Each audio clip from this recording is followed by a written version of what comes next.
Hey guys, what's up? My name is Daphne and I really like theater. Today I'm going to be performing a monologue from a play by Kellie Powell called Dogface.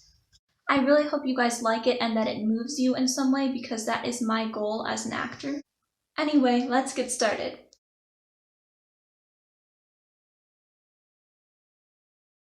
This is how it happens. One minute you're just another awkward second grader, and then your mom takes you and your brother to her friend's house out in the country. You get out of the car and there's a big yellow dog wagging his tail at you. And your mom and your brother go to ring the doorbell and you get down on your knees in front of the friendly dog and you're petting him. And then, suddenly, the dog snaps his jaws. And your life as you know it ends. It happens so fast. You're not even sure what happened. It feels like there's a very sharp pinch and then it's spreading fast through your whole face. There's blood. There's a lot of blood. You yell for your mom. You run towards her. She turns, and when she sees you, she gasps in horror. She covers your brother's eyes, and she screams at him, "Don't look!" That's how things happen, I guess. Anyway, that's how it happened to me. The dog never barked, never growled. He followed after me, still friendly and playful, blood pouring from the holes in my face. And he looked at me, wagging his tail. My mom grabbed my jacket from the car and told me to hold it tight against my face. I was crying. I was panicked. I was choking. At the hospital, nurses were coming in, mopping up blood and asking me questions, trying to establish how much of my face was still there, whether the nerve endings were alive. My face felt puffy and I was lightheaded.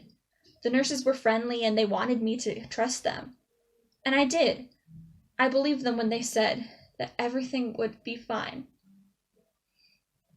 My father didn't. He couldn't look directly at me. He kept staring at the space on the wall above me. He kept saying, "You're being very brave." I didn't feel brave. I was still crying, but quietly. I was pressing cotton against my face, just wanting it to be over. Just wanting to go home. And then I was lying on a table, squinting into the bright lights above me. I can't feel the stitches, but if I look out the corner of my right eye, I can see it, the silver needle moving up and down. So I didn't look. They kept talking to me. Half the time, I don't know what they were saying. The other half of the time, they were telling me how brave I am. But that's only because they don't know how afraid I feel. You're not allowed to cry, or they might mess up your stitches. You can't move at all. They keep saying, "It'll be over soon." They lied. I was conscious the entire time. I was awake while they sewed my face back together. What I remembered most is the bright light and the strangely disembodied voices of my parents and the doctors, trying to keep the patient calm.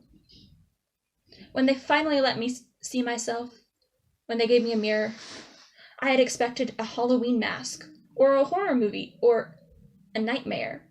But the blood had been cleared away and there were just neat rows of stitches. I was actually relieved. But then I went back to school. That's when the real trauma began.